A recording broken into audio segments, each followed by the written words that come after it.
Hello, good Good afternoon. afternoon, ma'am. Good Good afternoon, afternoon, ma'am. ma'am. Good afternoon, Yeah, ma'am. can you hear Good me? Good afternoon, ma'am. afternoon. Yeah, we can Good hear. afternoon, Yes, ma'am. ma'am. Ma'am, Good Good afternoon, ma'am. Good afternoon, ma'am. afternoon. Good afternoon. Good afternoon. Good afternoon, ma'am. Listen, now it is if someone is joining after 5 to 7 minutes, that will not be allowed. So if the students come and after 10 minutes they want that I should go and they will not be allowed because there is a timing and you have the freedom to join. You are at home. So even if after that also if you start delaying, like a classroom, it is a classroom. So we have some ethics. We will not let you join like that. That anytime anyone comes can come and go and again come back. So that is not permissible. So you should be on time. Maximum 5 minutes we will allow. Then after that we are not going to allow. Okay. So today we are going to start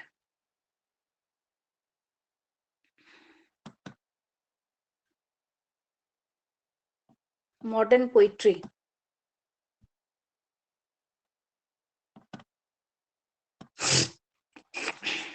Good afternoon, ma'am. I just had a doubt. Sorry to bother you. Good afternoon. Good Uh, afternoon. Ma'am, Good just afternoon.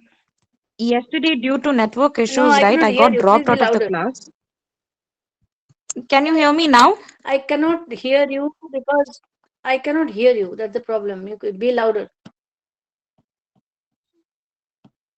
Be louder, Yes, ma'am. please. So I was trying to. Yes. Yes, ma'am. So I was trying to Tell say me. that yesterday by mistake I got logged out of the class. When I tried to join in, I it didn't work. So what about those children who are attending class and by mistake due to network, if in case they drop out suddenly, That that will I they be that allowed to that join that back? that I cannot say. No, no, that I cannot say. But in my class, after 5 minutes, I'll not allow students to join. That is what I Okay, wanted ma'am. to say. Okay. Hmm.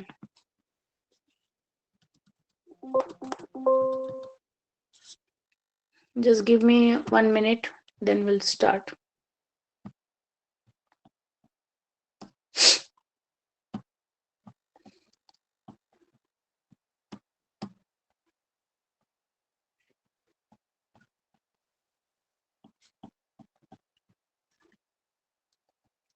Hmm.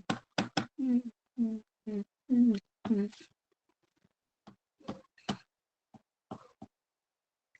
Hmm. Hmm. Hmm.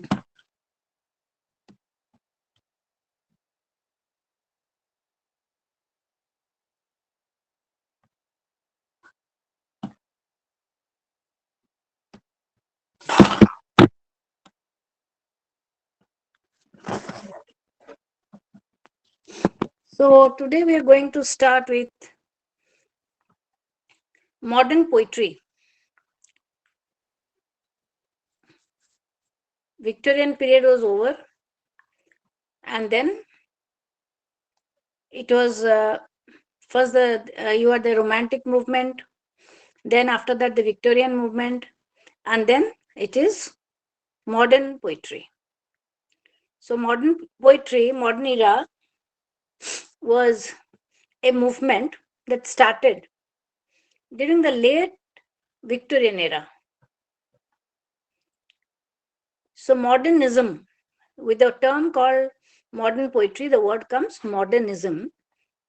And in that modern period, there are a lot of experiments, there are a lot of inventions that took place. So there's a number of movements like surrealism, expressionism, impressionism, imagism, symbolism, futurism, and others. So these are the movements which took place. Generally, you should have an idea. Expressionism, like, from paintings, they tried to express themselves. That was called expressionism. So surrealism is something which they gives the picture of the inner world, not the outer world, the inner world. Then symbolism, it is through the symbols they wanted to say something. Then imagism, they used to have different images, and through that poetry was expressed. So there are different sorts of movements in the modern age. So this is modernist poetry. So what is remarkable about modern poetry is that they the language, they did not give much importance to rhyme, rhythm, meter, which was very important during the 18th century. How to write, what should be the form of the poem. But more important for them was the idea. So they started, the language was very free flow language, blank verse, free rhythm, free verse. But, and they wanted to break modernism, it was like a break from the old tradition. So they wanted to be something new. They wanted to put something new into the poetry. So I had already told you that in Victorian age, some sort of pessimism and cynicism had come into the fold of poetry. Modern area, modern age, you can say, it was more of presented to us more of the skepticism. What is the skepticism? That means after the impact of war, after the impact of industrial revolution, there was a lot of suffering all around, loss of lives, there's all pessimism, people are frustrated, loss of jobs, all this. It created a skeptical, it created skeptical feelings amongst those poets.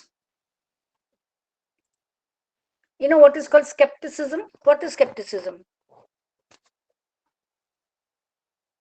Anyone who can tell me what is skepticism? Ma'am, it is like a feeling of doubt, I think. Please Doubting be a little something. louder. I cannot hear you. Please be a little louder. Feeling of doubt. I can't hear you exactly. What is the? Please be a little Ma'am, louder. when something is not, uh, she said, feeling of doubt when you're not sure of Doubting is. something. Doubt. Yes. Yeah, when there is a loss of faith.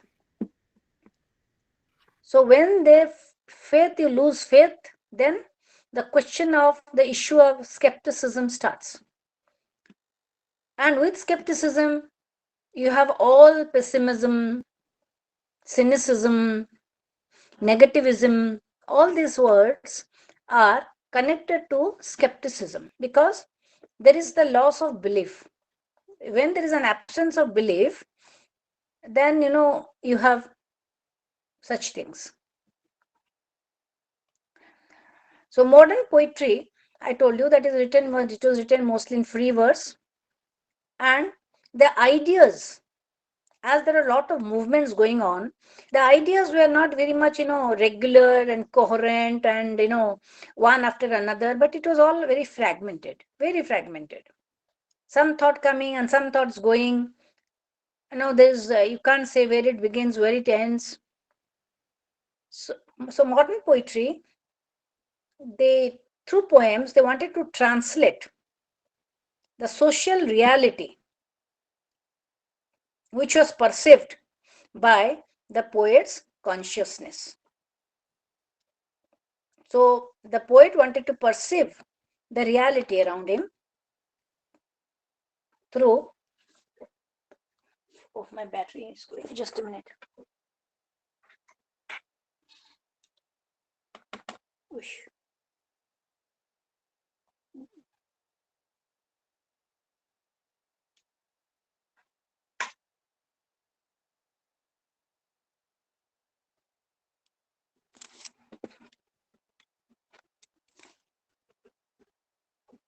Yeah.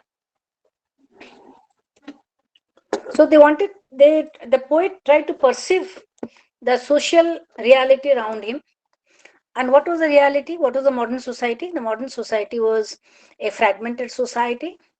It was not a very coherent and very, simple living like the romantic period. So everything was disturbed, everything was complex. So when the society becomes complex, the human mind is also affected. So in the human mind, the poet also started, having fragmented images. Fragmented images. That was the modern poetry. So if you say what are the features of modern poetry, then one was realism. Realism means it was like a product. It was because due to they started reacting against the pseudo romanticism of the previous century. So they wanted to see life and paint it not only with its beauty but with also its ugliness. They wanted to see life and paint life with not only with its beauty, with its ideal virtues, as the romantic poets did. Everything was good for them, but no, they wanted to also the portray to depict the ugliness of life. So Robert Frost, Edmund Blunden, Gibson are the poets, the real poets of realism in modern poetry. But the question of love, the issue of loves, was always there, always existed, prevailed from 14th century onwards. So even in modern poetry, there is also a love. It's not that it is total absence of love. Only the society is being portrayed. No, there is a love. There is a question of love, growth of love. So love was also there, but the definition of love, the interpretation of love was little new and little different. And in this, we can refer to Yeats's poem, When You Are Old. When You Are Old. So with realism, I told you, there is, when you talk of realism, then there is also a note of pessimism. And one becomes pessimistic when he sees the disillusionment around him. The modern world was a disillusioned world where the aspirations, the hope, the wishes of people were somehow or the other, disturbed, eroded. So there's a lot of frustration in every aspect of life, a lot of tragedy, suffering of the poor, pettiness of life.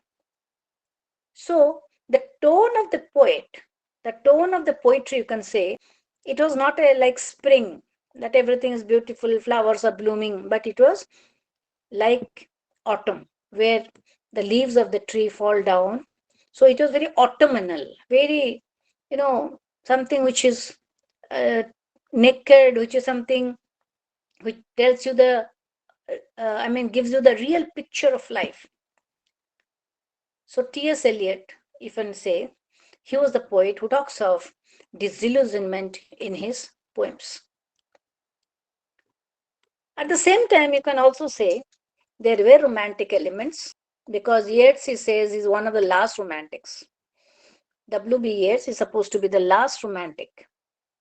So the spirit of romance is still there in some of the poems of Yeats, Masefield, Walter de la Mare.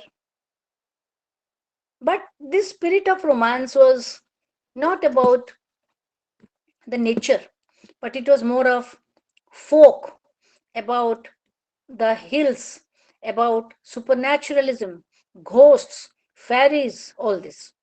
So this type of romance was found in Yeats's poems and also Masefield poems.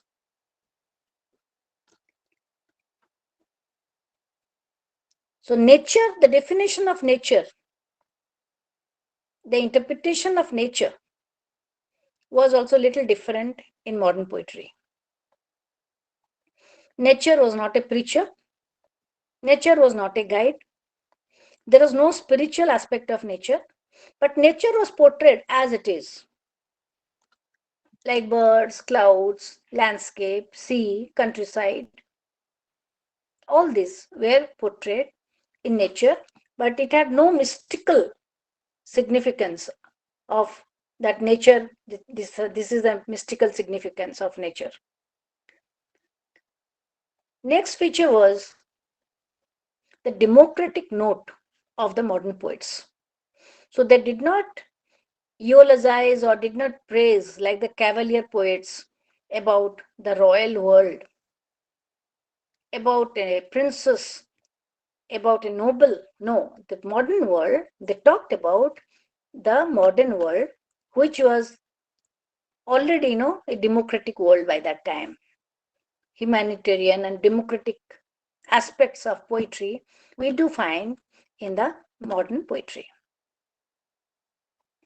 In poems, you'll find the struggle of man. But in earlier, you find only people of high rank. But here you find the common people. Common people are being portrayed in modern poetry. Again, modern age was an age of science.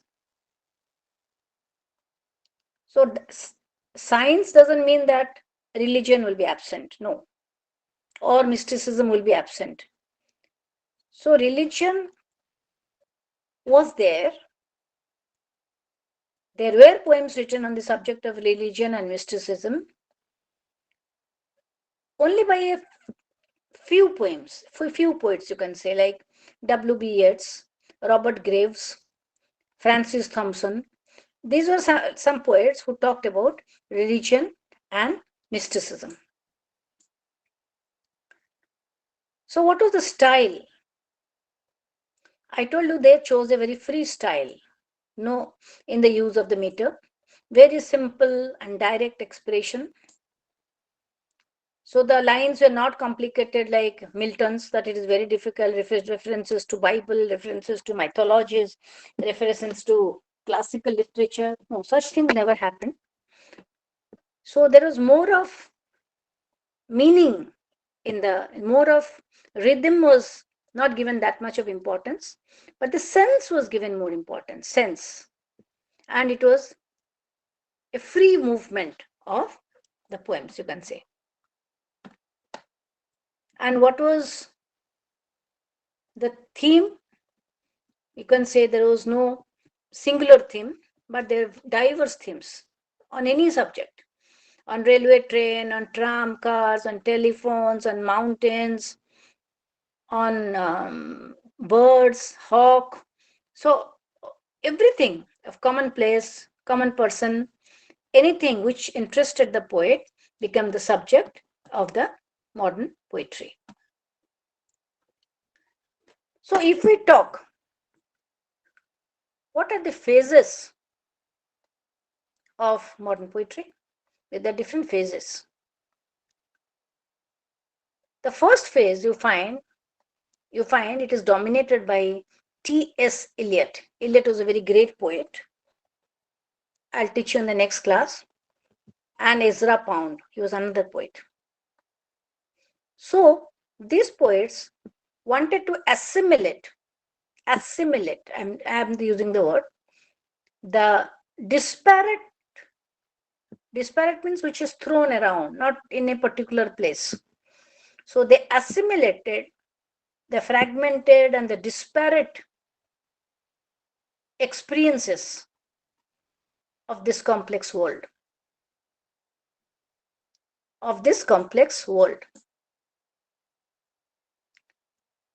And the modes in the first phase you find is more of symbolism, imagism, impressionism. I told you a lot of movements, took place during the modern period. So these were also experimented in their poems. Poetry became more like prose, natural, very natural and formless. Not much importance was given to the form of the poet. More importance was given to the sense of the poem, to the thought of the poet.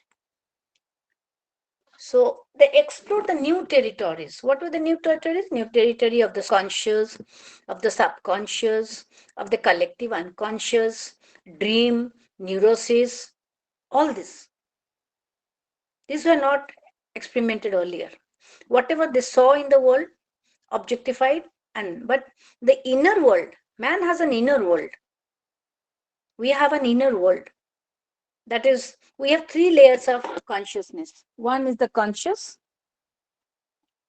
second layer is the subconscious, and the third layer is the unconscious. Conscious layer means something where you can see, objectify, and it is easy to read the thoughts of the conscious mind. But when you say subconscious, there are certain things which remain as impression in your mind. Impression in your mind. For example, the childhood memories. The childhood memories. It is there in your mind. It will not appear on the surface of the mind, but it is there. It is sedimented in your mind. It is there always. So that is the subconscious. And it is the unconscious. Unconscious means, the long, that thing we have collected since centuries. Since centuries, not the personal, but the collective thoughts about our society, say about the Vedic civilization, about how we have come. So that is something which is the collective unconscious. That is also in our mind.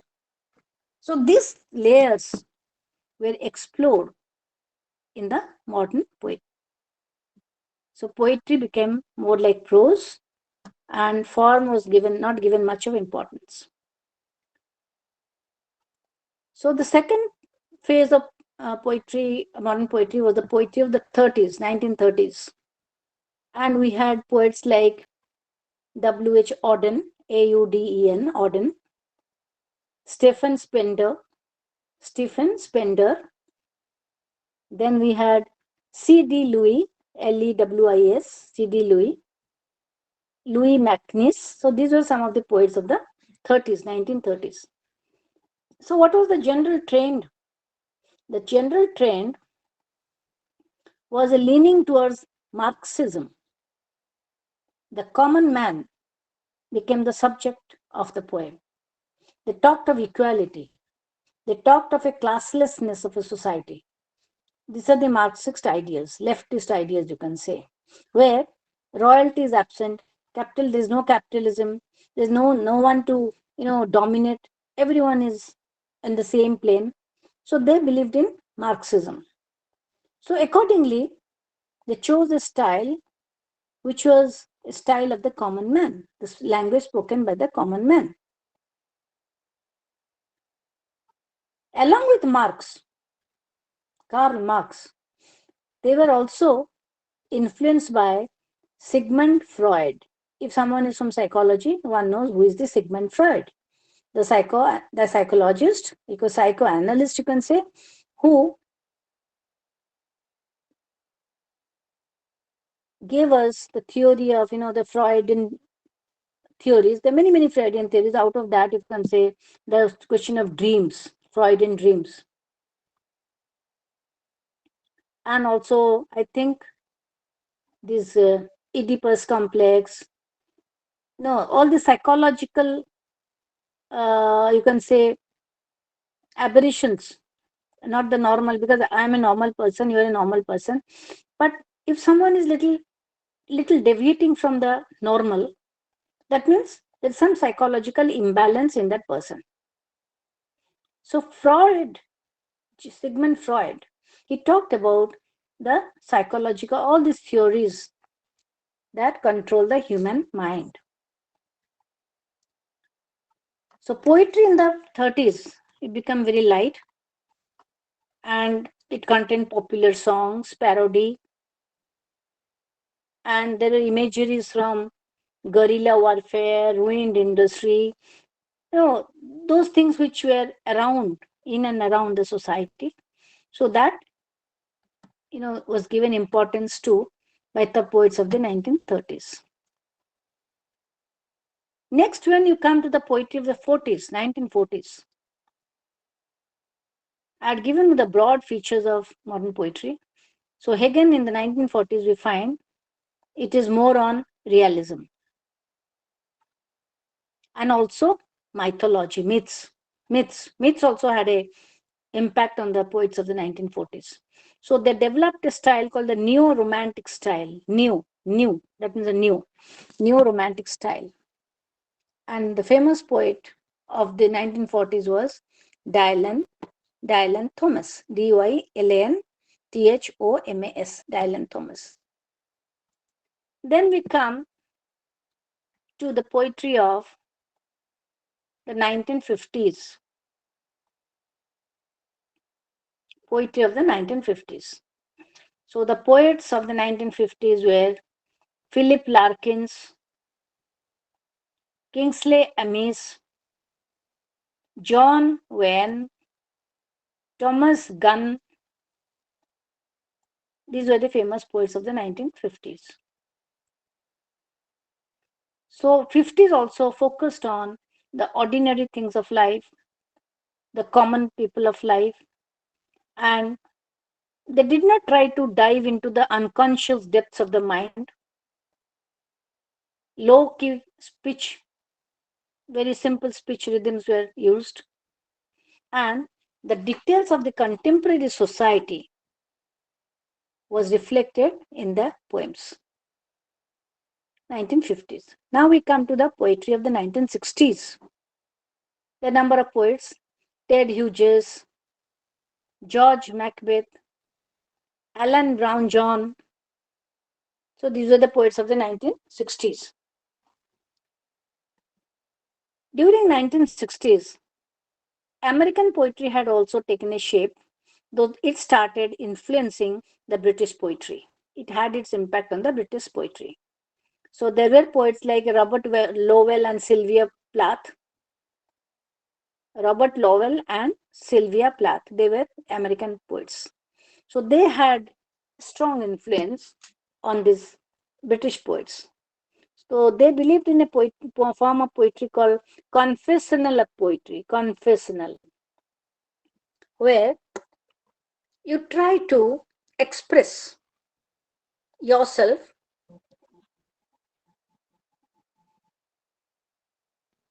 you try to express yourself, the inner thoughts of your mind. So that was a confessional poetry. Your mind speaks, your psyche speaks. So the landscape of the mind is revealed to the readers. So 1960s, there was the influence of, just give me 1 minute.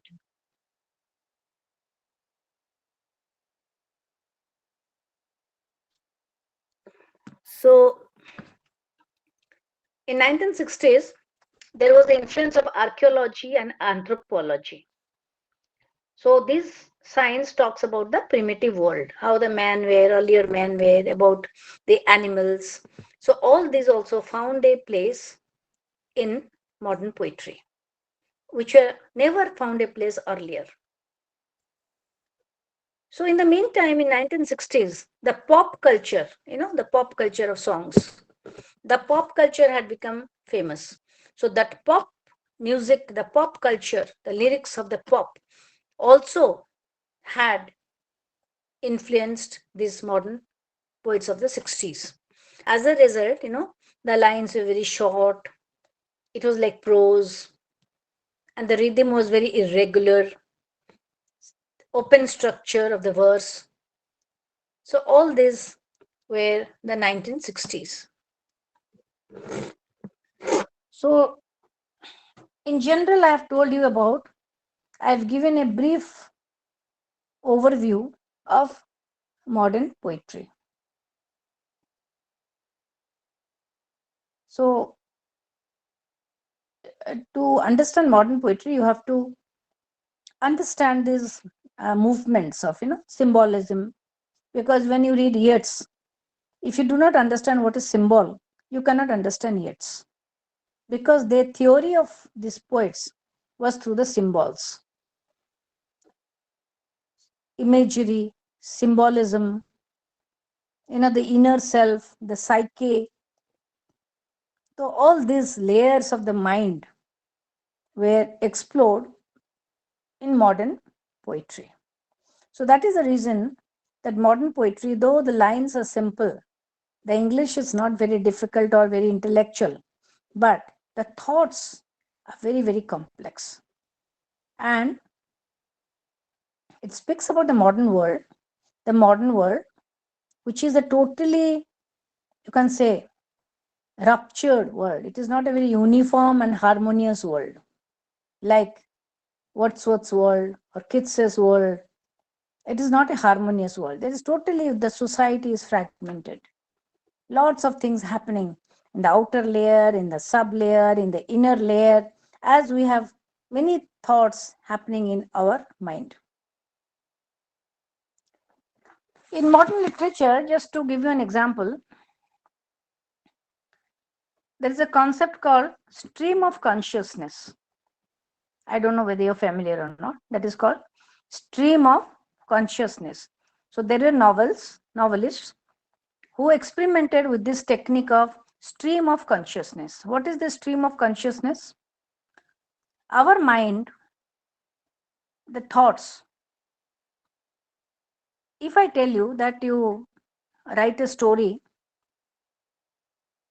of about your mind happenings in your mind, our mind is like a stream where the thoughts like water is continuously flowing. But it is not one single thought, it is multiple thoughts at one time. For example, you are in my class, but you may be thinking of your journey you had or experience you had in Kashmir. At the same time, you may be thinking about the questions in your examination. Again, at the same time, you may be thinking about your little brother who is sick at home. So you can say, in a single fraction of second, our mind has multiple thoughts, which comes out like bubbles and again dies. The thought doesn't remain. It comes and dies, comes and dies. So if I tell that you harmonize everything and depict it in the form of a story or a narrative, that narrative will be very, very complex, very difficult to understand that narrative. Don't you agree with me? Anyone has to say anything? Yes, Simran. Anyone who wants to agree what I say? Yes, ma'am. Completely agree. Yes, ma'am. Yes. Yes. Agree with me that when you are sitting in my class, at the same time, multiple thoughts come to your mind. But you are looking at me, listening to my lecture.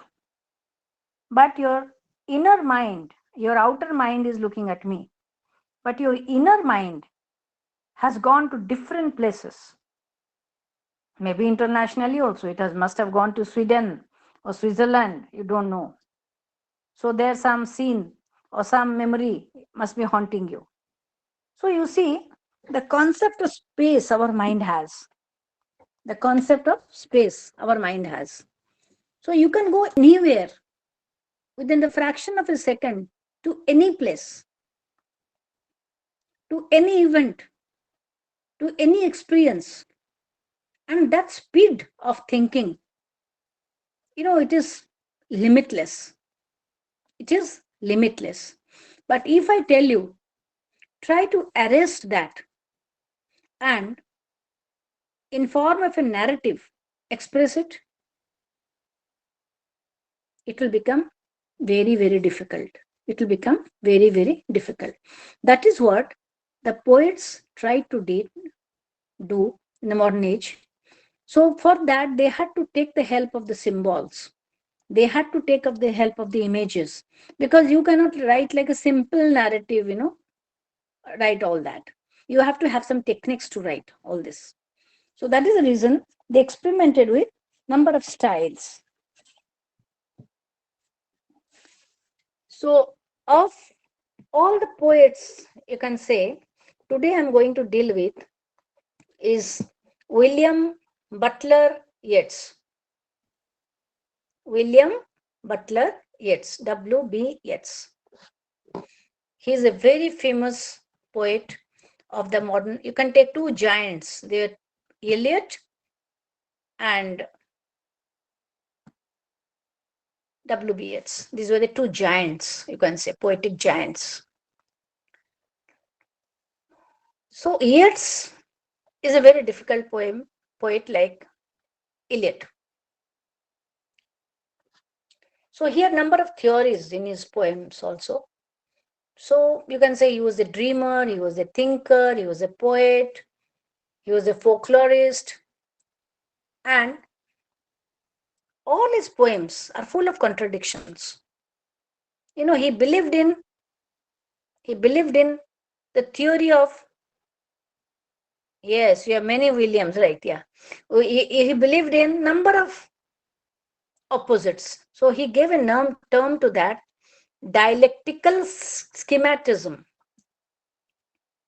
Dialectical means which deals with the opposites.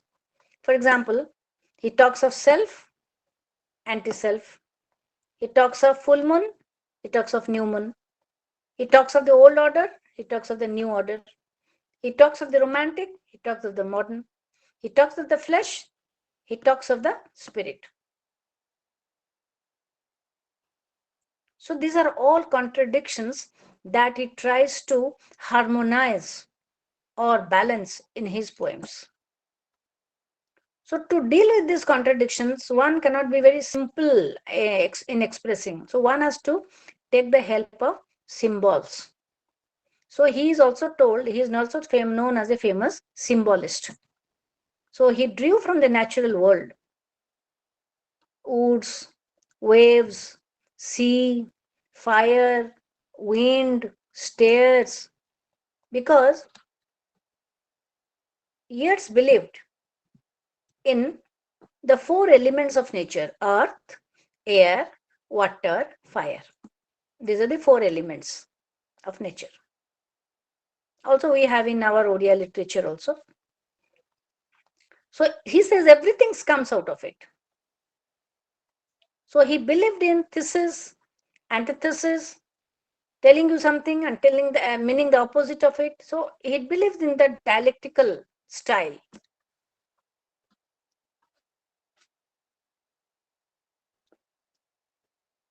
Yeats in his real life, was very much inspired because he was a poet from the Ireland. England and Ireland were together. No, now it is a separate country, Ireland, but that time it was together. So he was from the Ireland. And Ireland is a place which is very famous for its folk tales, because they are people of the hills. So when you have folk tales, you have superstition. If you have superstition, you have magic.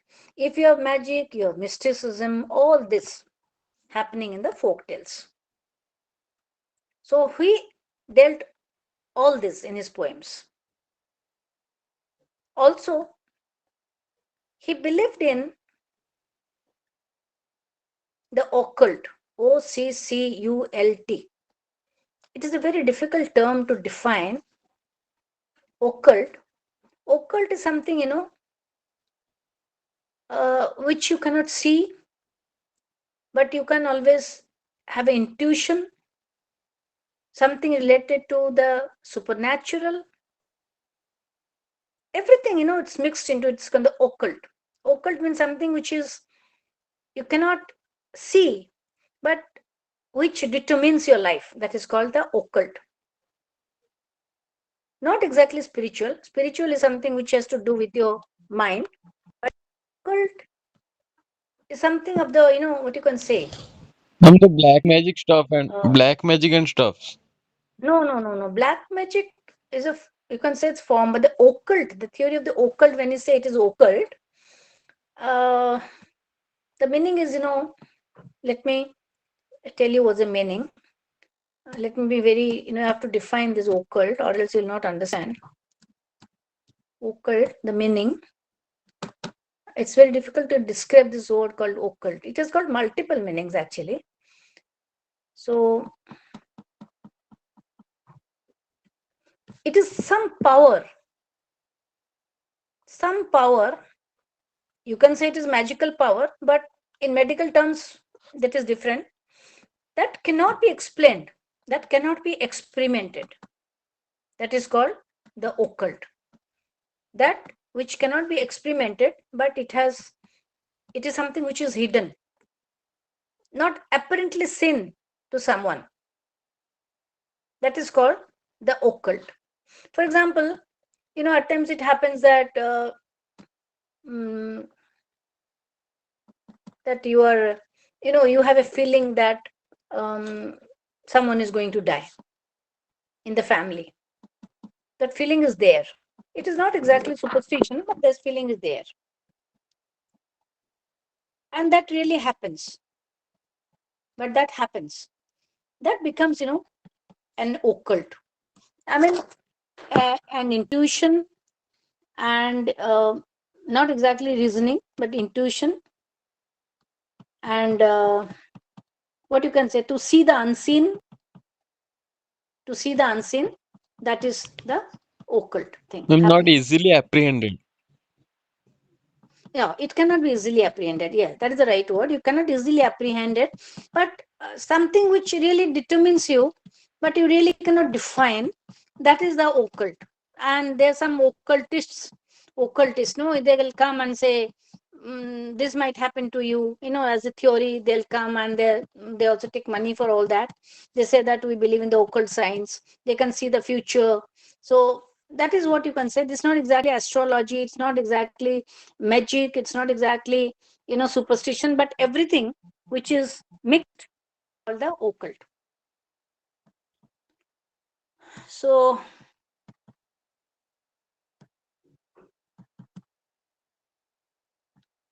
then kids had his theory, which I'll explain. Don't have to worry, because he had a number of theories, and his theory was doctrine of the mask. He believed in the mask. Mask means mukha. Mukha. That's called mask. So what is this mask? When does man wear a mask? When one wants to hide the real self. For example, I wear the mask of a tiger to show that I am a tiger.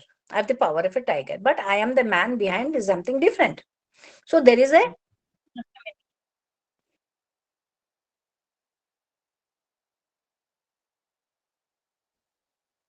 so that is, mask means which has two self. One is the outer self and one is the inner self. So you are expressing the outer self, but you are trying to repress your another self, that is the inner self, which is not shown or which cannot be seen by others. Did you understand? Let me be very frank. Are you understanding? If you have any doubt, please Yes, tell ma'am. me. Because this is a theory, you have to understand. Did you understand Ma'am, I have a the small theory doubt. of the mask? Ma'am, a small doubt. Yeah. Ma'am, a small doubt related to the word mask. It's MASQUE or No, MASK. no, MASK. MASK. MASK. Okay, MASK. Mask means mukha. okay, okay, ma'am. Mukha, and through which someone hides a face. Okay, that's called mask. So the mask, where the real self of the person, so the person has two identities. The person has two identities wearing a mask. For example, tell me a very small example. You are coming to the college, or I am going to my office. So I am not the real person in the office. At that time, I am wearing some sort of mask. I am a little different person during that time. My outer self is only seen to others, but my the inner self or my natural self, that the hidden self, is not seen. You got my point? So that is in contrast. Again, it is dichotomous, it is double, dual. So something which is seen is different, apparent. Something which is not seen, that is the real self. So he talked about this in his poems, the theory of the mask. So you just understand this term so that when you read, it will be not difficult for you. He had also believed in the concept of gyre, Gyre. Gyre. What is the gyre?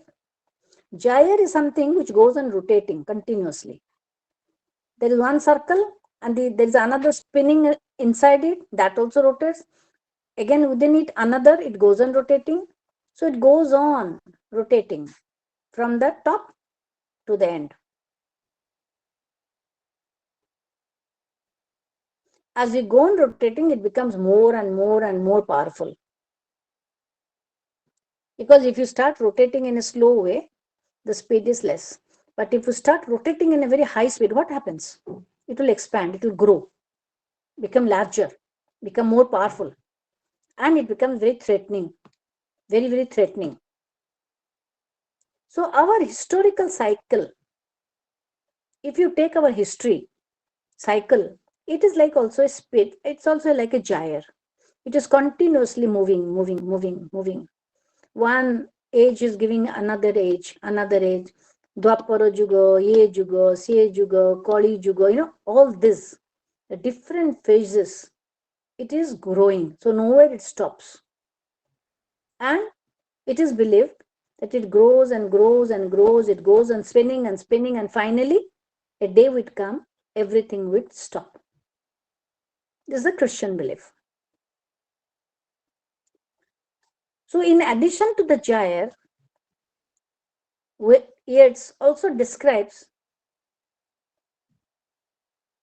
the falcon. Falcon means like a bird. It's a falcon is a bird, or you can take an identity or a person who is also along with that gyre is moving.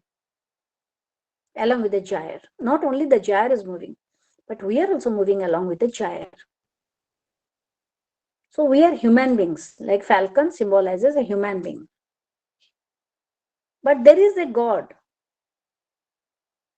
on the other side of it. So he is called the falconer.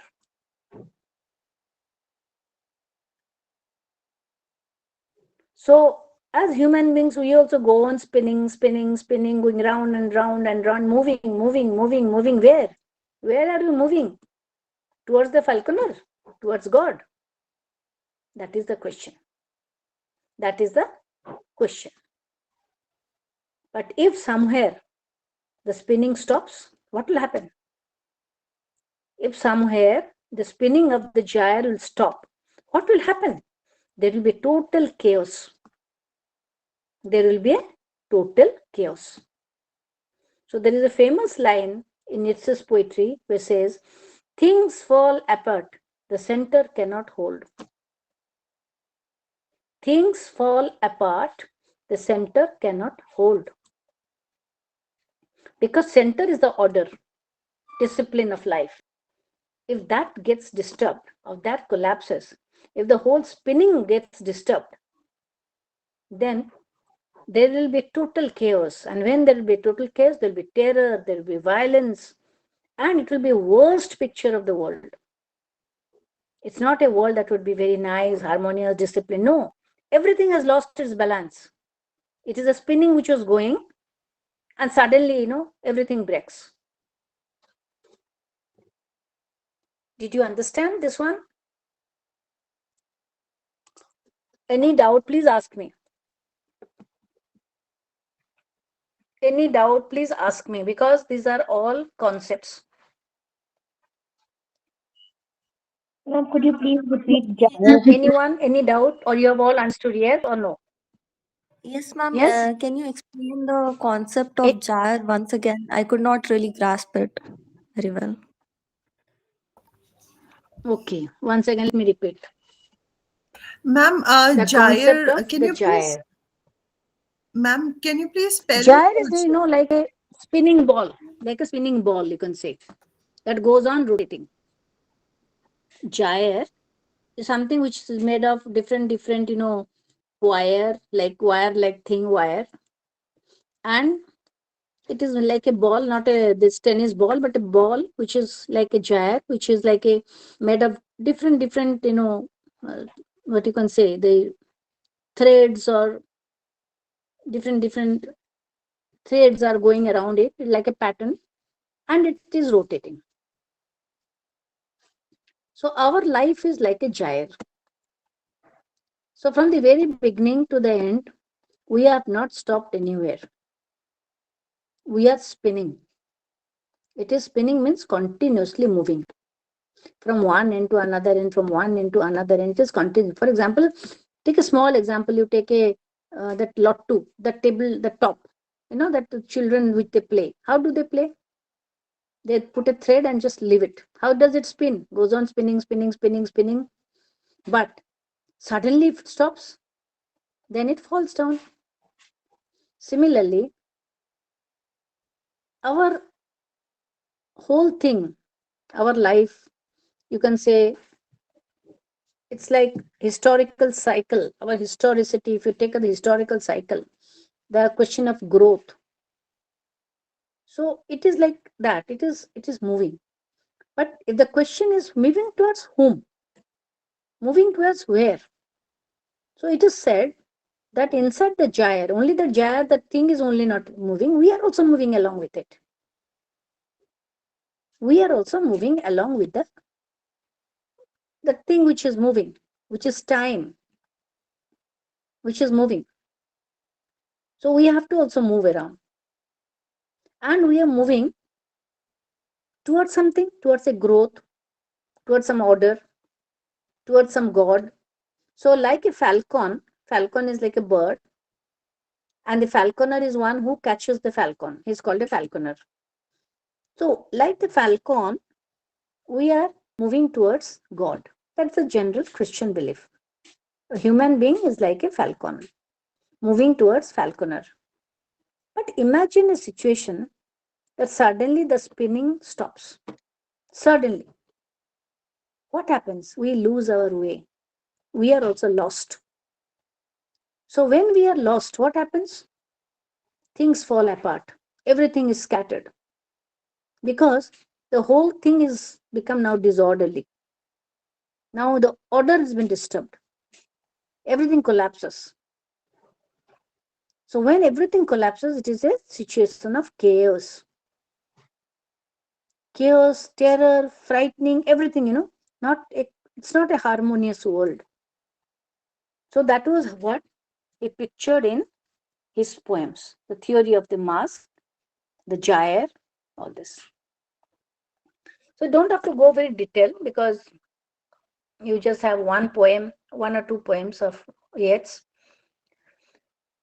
You just understand that W.B. Yeats, he wrote in different phases of his life. The early phase, he was very much inspired by the Irish folk tales, or you can these called the Celtic, Celtic, Celtic. That is from Ireland. Celtic folk tales, fairies. So he wanted to move away from the urban world and describe all this in his poems. So the early poem like the wind among the reeds, the rose in the seven woods, the wanderings of Oisin. So all these poems are the early phase of Yeats, which is more like the last romantic speaking. They're very lyrical, full of passion, full of admiration, all this. But the later phase of Yeats, when he starts growing, that becomes his poems become very difficult, very ambiguous, very complex. And it became very symbolic. So he had number of poems, and one of them, like I'll tell you, Wild Swans at Kule, Wild Swans at Kule, CDCOOLE, Wild Swans at Kule, and one was a vision. Third one, a prayer for my daughter. These were some of the poems, which are very, very complex poems because he used his theory. He's used his theories, the theory of the mask, the theory of gyre, so dialectics, the opposites.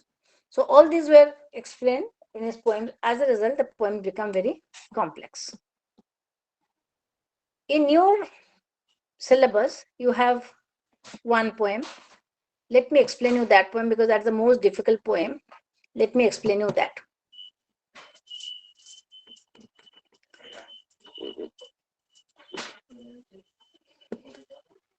So let me again summarize that he was one of the last romantics, but also he was a part of the modernist movement.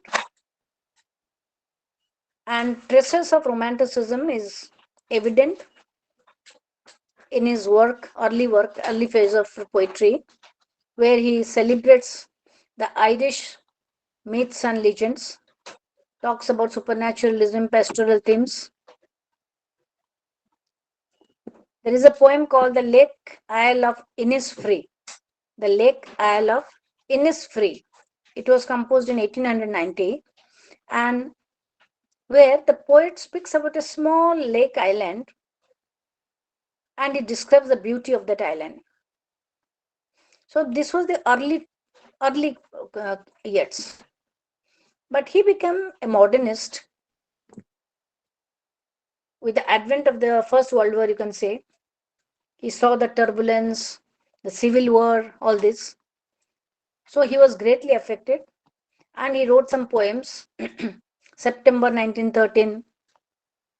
He talks about the poem. He talks about the present world.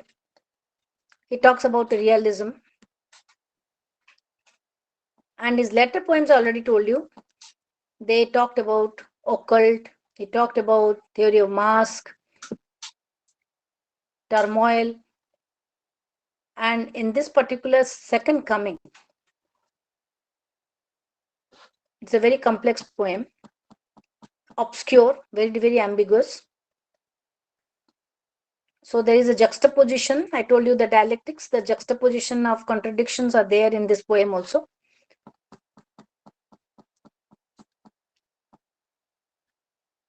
So let me explain you this poem first.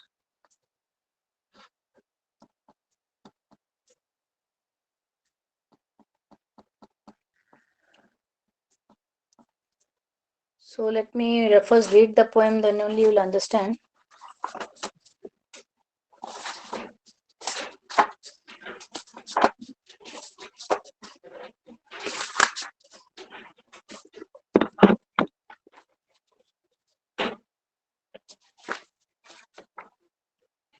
ये आवाज कम करो.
Yeah. Let me read out the poem first. That is no country for old men. that is no country for old men. The young in one another's arms, birds in the trees, those dying generations. The salmon falls, the mackerel crowded seas, fish, flesh, fowl, commend all summer long. Whatever is begotten, born and dies, caught in that sensual music, all neglect monuments of unaging intellect. You see how difficult it is. How difficult the poem is. Just a minute, wait, let me explain.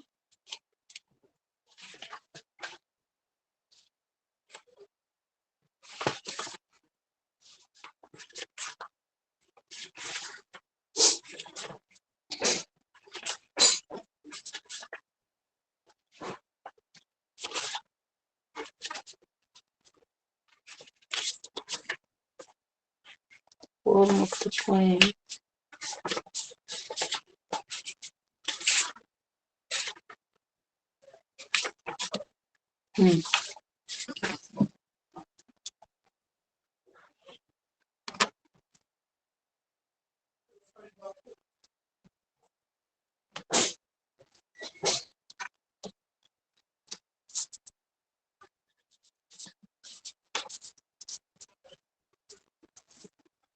So, selling of Byzantium,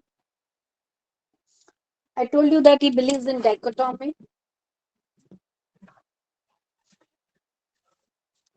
So, here the dichotomy has been beautifully harmonized into the poem. As years advances into old age, he continues to be troubled by the passions. When you are moving towards the old age, you are troubled by the passion. So the voyage in the poem is a voyage towards freedom and to nature. So they believed in Byzantium. Byzantium, I think it is the old name for Jerusalem. It is a Christian terminology. It was the meeting point of the old world and the new world, of the pagan and the Christian. So the poem begins when the voyage is already underway. He says, oh, that country, that is no country for old men. So that time has gone. That country refers to Ireland. So he refers to the life of the flesh.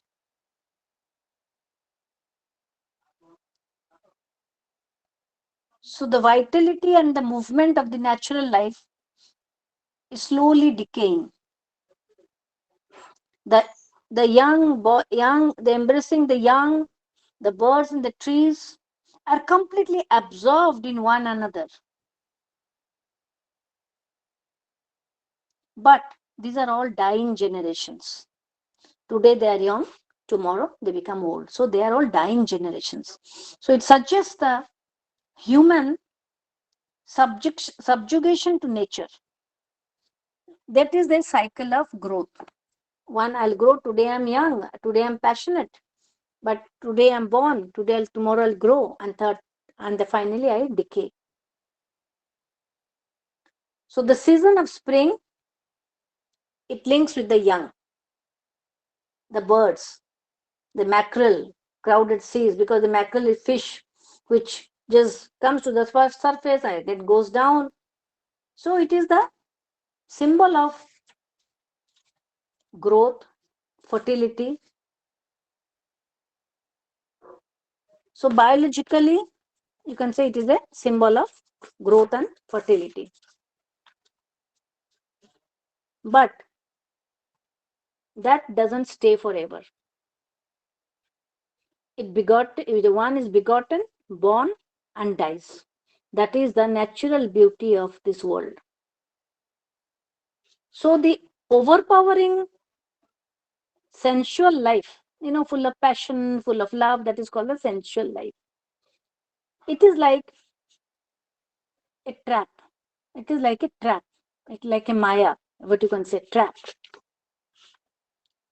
It is like a prison which imprisons your body which is perishable.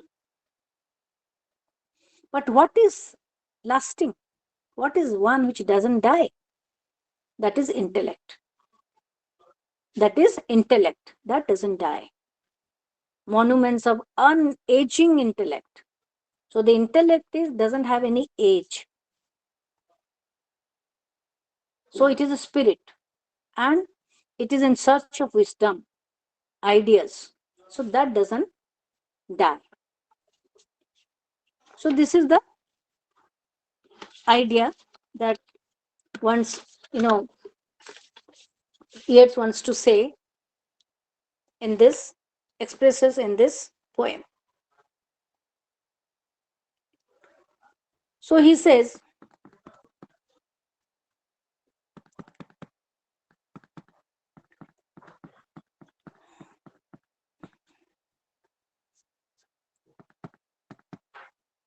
just a minute.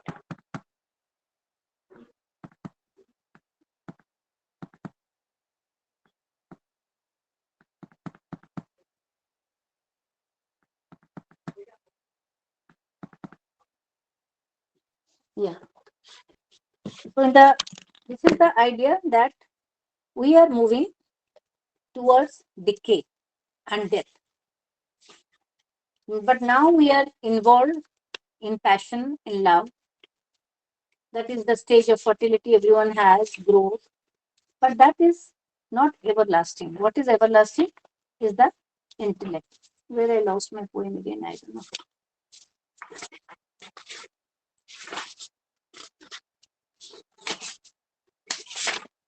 Hmm.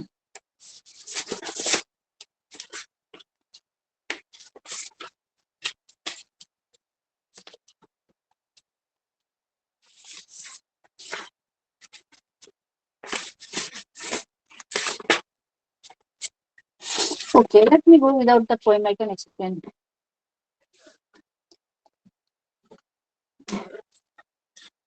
So he talks about a voyage that is taking place, and it is a voyage, it's a movement, but the movement is all towards death. That is what he wants to say. So the basic image which you find in the whole poem is that of singing bird. In the first stanza, the birds are singing music. In the second stanza, they are replaced by, the birds are replaced by the scarecrow. The scarecrow. In the middle of the field, you have a scarecrow. So in the first part, there is a singing bird, but in the second part, you find a bird which looks like, but it's not exactly a bird, but it is a scarecrow. That is an image of ugliness and decay. So how he talks about that? A tattered coat upon a stick. You must have seen in the fields, in the corn fields, in the rice fields. How did they put this scarecrow? They put a tattered coat on a stick, and the birds don't come. So that is a scarecrow, not a crow, but a scarecrow. So the old clothes upon old sticks to scare a bird. Right? As he goes on talking about the birds, he finally comes to from youth to age. He was in the earlier part, he was talking of the youth. Now he comes to age. So the physical decay makes the skin and bones comparable to what? To the tattered coat. The flesh is hanging loose. So body is a coat and the soul just hanging to it.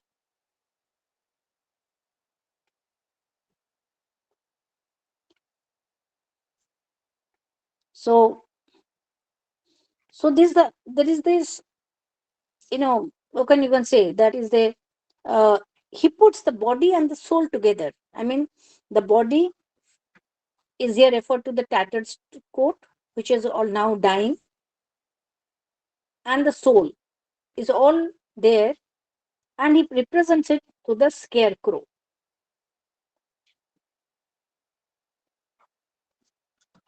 So again, he refers to a dance. Let me come to the poem. The poem, where is the poem?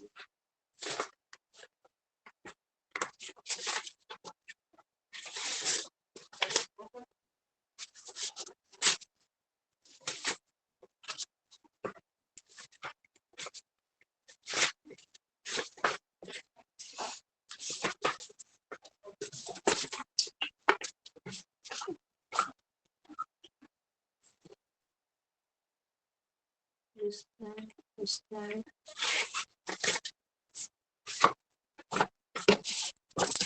Just give me 1 minute. Let me search for the poem first. Yeah. An aged man is but a paltry thing, a tattered coat upon a stick. Unless the soul clap its hands and sing, louder sing, for every tatter in its mortal dress. Nor is there singing school, but studying monuments of its own magnificence, and therefore I have sailed the seas and come to the holy city of Byzantium. So he says, that is the reason that I am journeying, because I know everything will be lost, everything will be destroyed, everything will become old, paltry. So that is the reason I have come to sail towards the holy city of Byzantium, because here is where they believe that God was there. They believed in the God. They believed that God on there.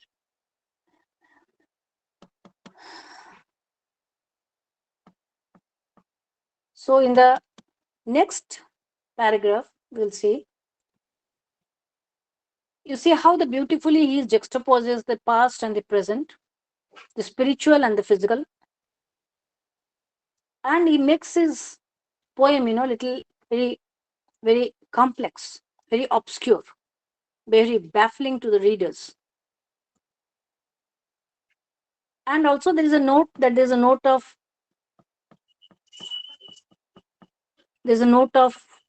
uh, pessimism. That's also that is reflected in the poem. That is there in the mood of the poem.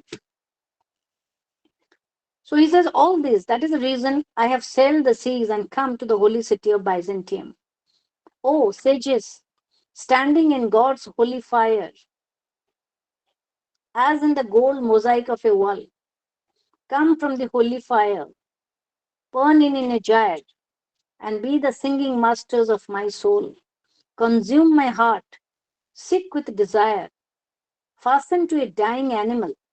It knows not what it is, and gather me into the artifice of eternity. So he says, oh sages, you have got that intellect, the wisdom. You are like, you are standing in the God's holy fire. You are so pure that you are standing in the God's holy fire. You are as if printed already there in the wall, like gold mosaic, which will never die because it has been made from the fire, holy fire.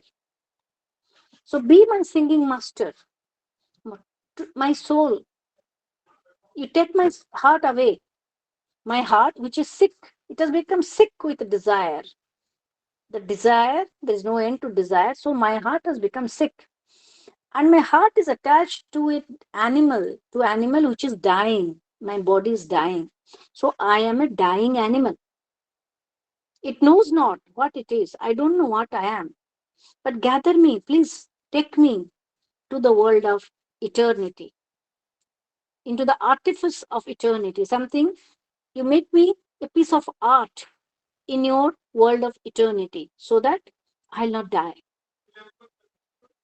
Once out of nature, I shall never take my bodily form from any natural thing, but such a form as Grecian goldsmiths make of hammered gold and gold to keep a drowsy emperor awake, or set upon a golden bow to sing to lords and ladies of Byzantium of what is past or passing or to come. So don't give me birth. I don't want this. I don't want to have this bodily form. So I don't want to be born from any natural thing. But I want to be like something like which the people of goldsmiths from the Grecian goldsmith, they hammer it into piece of gold. So that remains forever. Or make me a bird which I can sing. I can sing on a golden bow. The golden bow will never break because the tree will break, but the golden bow will never break. So let me be a bird on the golden bow and let me sing to whom?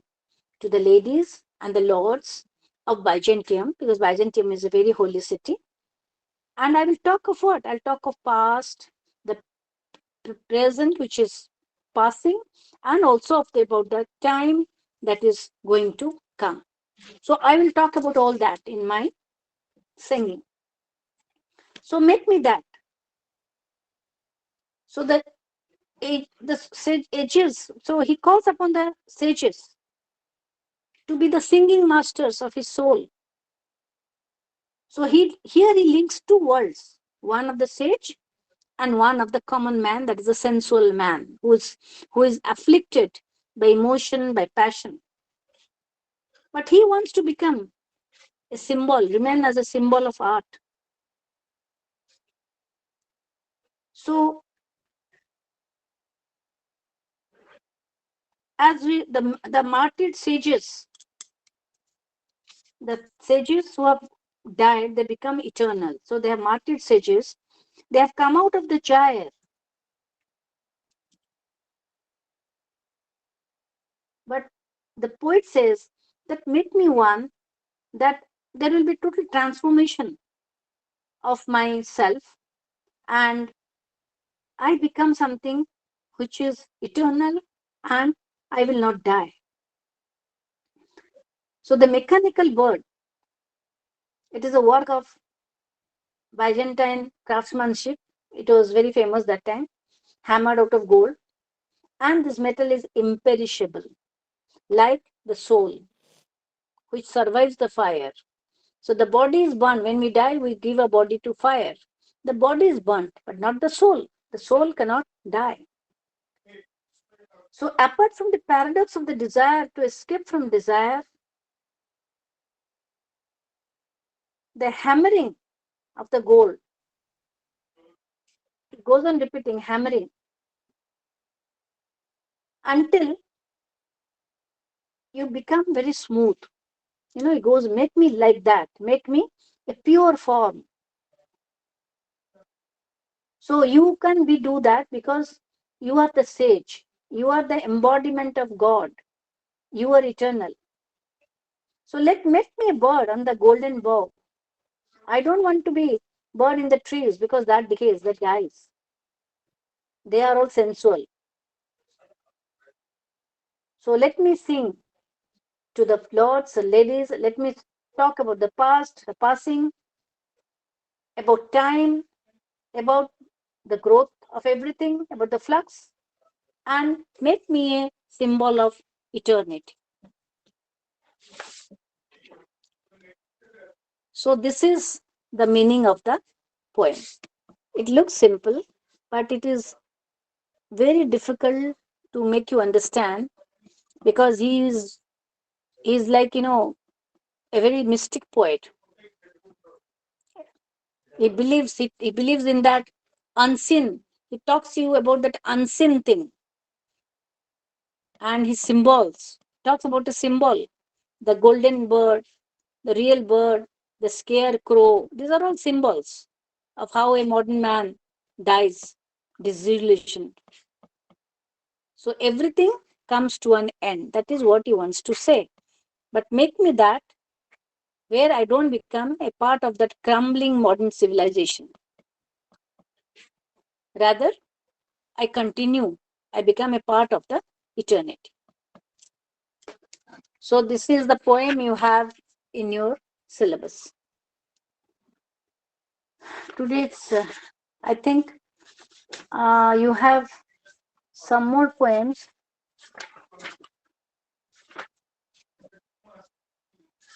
Easter 1916, because it's not possible to teach you all the poems, it's very difficult. So one poem you have, another poem is Adam's Curse, Sailing to Byzantium, that always comes in examination. It's very important poem. Very short, not very long, but full of meaning, it's very difficult. And the other one is not a very important poem again, but Lapis Lazuli. This is the poem you have in your course, Lapis Lazuli. Lapis Lazuli actually is a, stone. It is a gem. It is a gem, Lapis Lazuli. And it is mostly found in, I think, in the Afghanistan area. So this poem, it talks about the pre-World War, how the human tragedy, that is about the human tragedy of the pre-World War. So I think you can do yourself this poem. So let me come to in the next class, I'll just tell you the meanings of the stanzas. I'll not go read the poem because you'll not understand. In stanza 1, I've heard that historical women say they are sick of the palette and the fiddle bow. So lapis lazuli is a deep blue mineral, deep blue. So this has been presented to the poet. And he goes, and there's a poem written on that. He says in stanza 1 that I have listened to the cries of the hysterical women who are panicky, were scared of the Second World War. They express their anxiety and suspense and want to know that until something is done, these bombs, these planes, they will all make the town flat, level. So everything will be reduced to dust. That is wants to say in stanza 1. In stanza 2,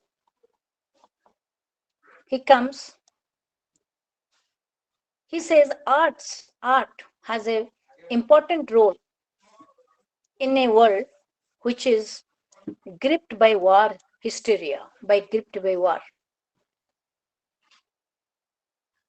So he goes to the Shakespearean age and he goes, see Hamlet on the stage, see Lear on the stage, see Ophelia, see Cordelia. These are the characters of Shakespeare. He says, they do not cry or collapse. Even when the last scene is there, they are still acting. So they play their roles very efficiently. They don't weep because they know that human life is basically tragic. So their skill lies in transforming their tragedy or the fear into something which people would appreciate. So he says perhaps these characters have a better understanding of life because till the end they don't crumble, they go on acting even if it is the worst of tragedy happening to them. But we women, we are so scared about the war. So if civilizations have come and gone, why should we feel sorry if our civilization is destroyed? Earlier the conquerors came with armies, came on foot, came on sheep, came on camel backs, came on horsebacks, destroyed old civilization. So these things will continue. So again people will build a new world and again people will happy. So this is how the civilizations Goes on. He says that before me, the poet says that before me lies this Chinese gift, a beautiful semi-precious blue stone called lapis lazuli. And on that, in that piece of stone, there are three human beings. Two China men, two people are there. One is the saint, the other one is disciple, and the third character is a person who is carrying a musical instrument and perhaps is the servant. So above these three characters, there is a one long-legged bird whose presence indicates that these three men will have a long life. So on this lapis lazuli, any crack, a crack or dent indicates a some snowy slope covered with, a slope covered with snow.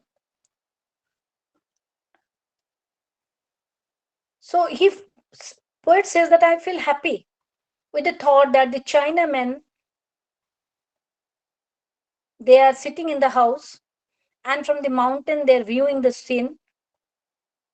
So it is the description of these three people on that lapis lazuli, and the poet is interpreting that the Chinese people seem to be very happy in spite of the tragic thing happening around because it is snow and there is mountaineers. But you find that they are happy because they have perhaps understood the philosophy of life, which is a philosophy of rise and fall. It is a philosophy of civilizations where there is a rise and fall. But what triumphs, what remains till the last is art. Is art. People are afraid the cities will be destroyed. But fine arts is not useless. So, like actors in a tragedy who enjoy their acting, art is also very helpful in understanding the reality of life. So, it was relevant today, it was also relevant in the past. But the civilizations, they come and go, they rise and fall. So, he makes a beautiful contrast between civilizations and between art, which is a piece of art that lapis lazuli which he has, and there is a small painting or maybe some small design made of it of three Chinese men, one a saint, one a follower, and the other a person with a stringed instrument, and he picturizes that this will remain forever. But the women, they're all panicky because the war has approached them. So this is the difference between art and real life. So these are the two poems, but the Selling to Byzantium, you be little prepare it very nicely. That might come because it's a very important poem of Yeats. So today I think I'll stop here because it's a very abstract and very complex things I have discussed today with you. And if I now go to T.S. Eliot, it will be too weighty and too difficult for you to understand in one day. So I have kept with T.S. Eliot for tomorrow. And there are some minor poets, not very significant poets. I think if I cannot cover also, you can read on your own. It is not very difficult for you. But what is difficult is Yeats and Eliot, which I will cover. So now, is it okay? You have understood? I know it will be difficult for you to Yes, understand, ma'am. but this is what modern poetry is. You cannot help it. You have to understand the concept, then only you can understand the poet. Any question you have? Because now I'll not teach you any further today. I've covered 2 poems. I've covered the modern age, characteristics of modern age, talked about Yeats, and some certain features of Yeats as a poetic characteristics of Yeats. If you have any question, you can ask. Ma- Ma'am, you were saying that tomorrow you can't take the class, so you will take the class or Tomorrow I'll not? take the class. Yes, I'll take the class. Okay, Iliad, ma'am. I'll cover Iliad tomorrow. But today's class, if any related question you have anything to ask, you can ask me. Because I told you many concepts of Yeats, the mask concept. I told you about the thesis, the contradictions he talks about. When he talks about the old, he talks about the young. When he talks about the women crying, he talks about a piece of art. So it is always a contrast. It is always a dialectics happening in his poem. He's juxtaposing the two worlds, always the two worlds. And he takes the help of symbols to make you understand.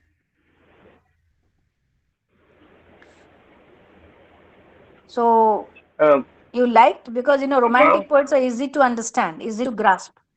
But modern poets are a little difficult because we are all in a modern world where things have become very complicated. Ma'am, Any question tomorrow, if you don't is it have, possible to just repeat the, you ma'am, get the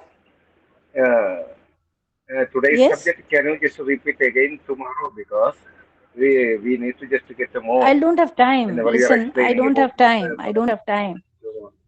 No, I don't have time. I have allotted only one class tomorrow. So after that, the schedule okay, has going to others. I cannot give more time. Okay.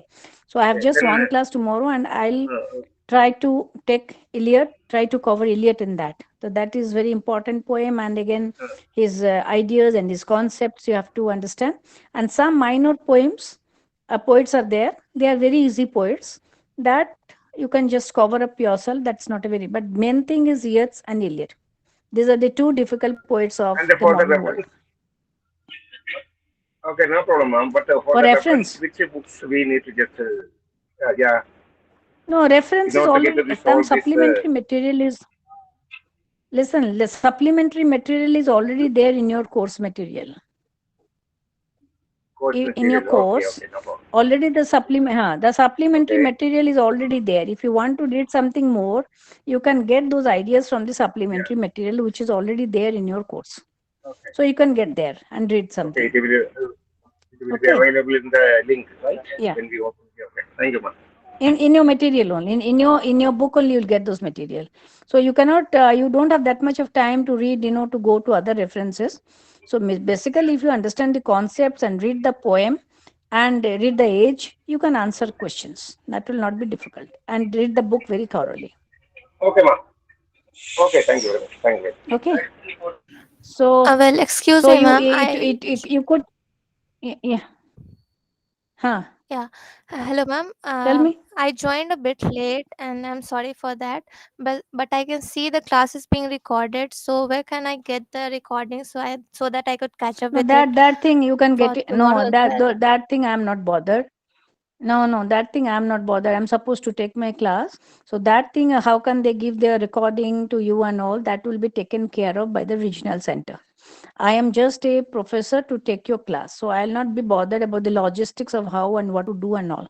Because I'm not a part of the office. I'm not a part of the office. That the office has to be that thing they'll take care of how to upload the recording to you. And please don't be late to the class because these are all very difficult concepts which I'm explaining. So if you come in the midst of the class, you'll never understand what I'm teaching.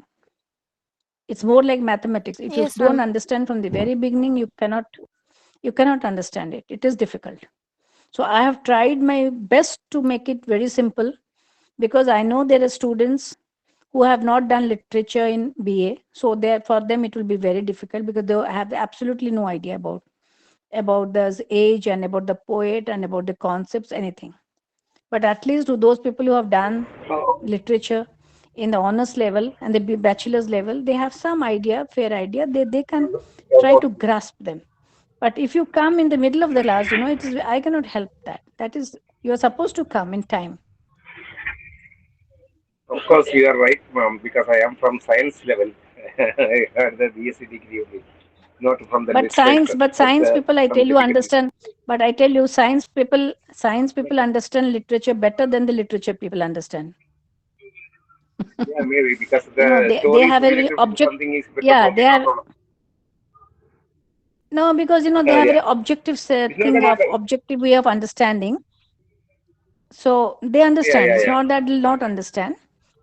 They will understand. It's not Okay, literature is not, it's open to all. okay. Only thing you have to have a love for it, then you understand it. Okay. Yeah, yeah, So really. can you Okay, no just problem. wind up the class today? Can you wind up the class or Yeah, any Okay, more ma'am. question? ma'am, Please tell Yes, me. ma'am. Or else, Thank you.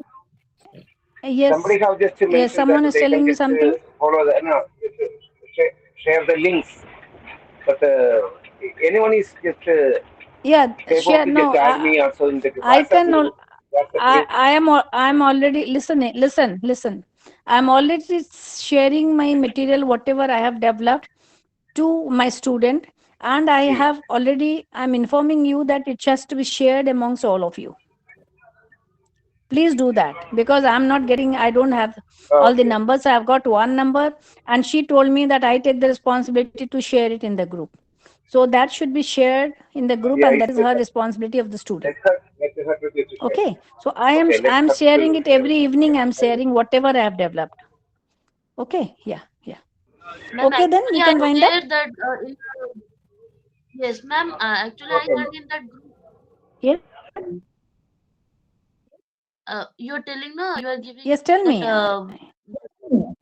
Yes, ma'am. You are giving that PPT. No, I send in that groups which I have. I'm there in that group and I'm Not sending PPT. Whatever that. material is not exactly PPT. Yes, Whatever material I have developed for my lecture, I'm Ma'am, we sharing have it, created and a I have drive already and we are Ma'am, we have created a drive and we are sharing it. sharing Okay, whatever fine. material you are giving and we are recording class and we are updating it, but people are not actually visiting that drive.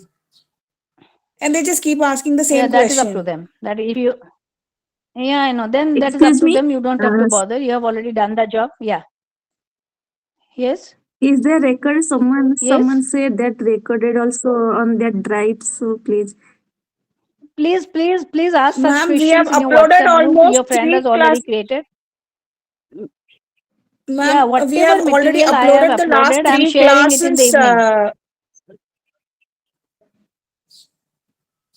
Okay. Okay. Thank you. Ma'am, Thank you, we are ma'am. also recording the You classes, don't have to ma'am. bother. You are doing your job. If they, okay. So sometimes, I also We are go off track. uploading, yes, we are So we are uploading the doing the video recording. recordings of this Yeah. class also, but they keep asking the same question and we Okay. are actually sending the links also to the drive. And the drive is actually accessible for whatever No, people are they are not available, seeing. whoever is available in the group.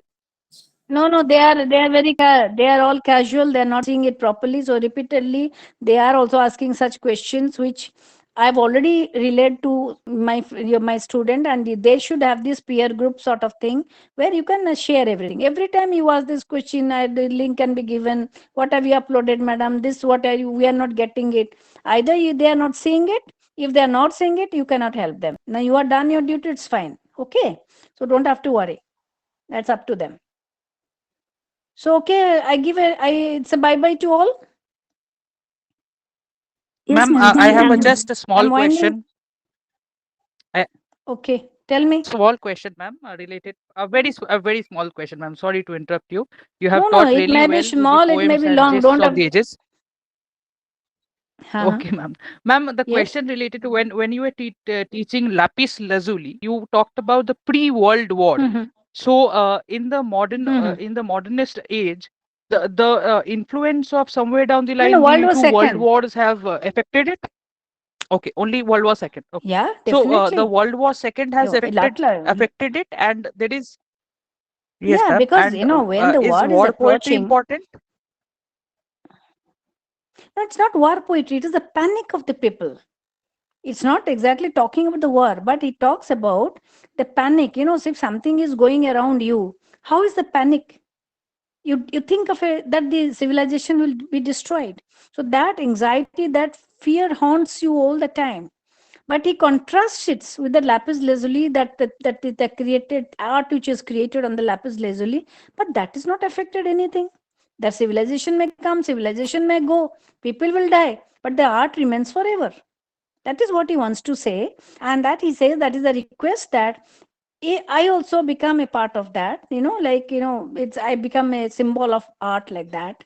So that thing remains forever, and war comes, war goes, people come, people die, civilizations come, civilization goes. So it is a churning going on. I told you about the gyre that is turning and turning and turning. It doesn't stop. It goes on and on. So that was the concept of time. Yeats had, the concept of time. The time is flux. Time is always rotating like the gyre, and we are a part of that gyre. We are also going along with the time. So as it is turning and turning, we are also, from our youth, we are also growing and becoming old and again decaying. But what doesn't decay? That the thing which is art doesn't decay. That's a simple meaning. Okay. Okay, ma'am. Thank you so much, ma'am. Have a Is nice it day. clear? Take care, ma'am. Yes, ma'am. Very much. Thank you so much, Yeah. ma'am. Okay. Thank you. Okay. Thank you, ma'am. Okay. Okay. Thank you. Bye. Thank you, ma'am. Thank you, ma'am. Okay. Bye. Thank you, ma'am. Thank you. Bye bye.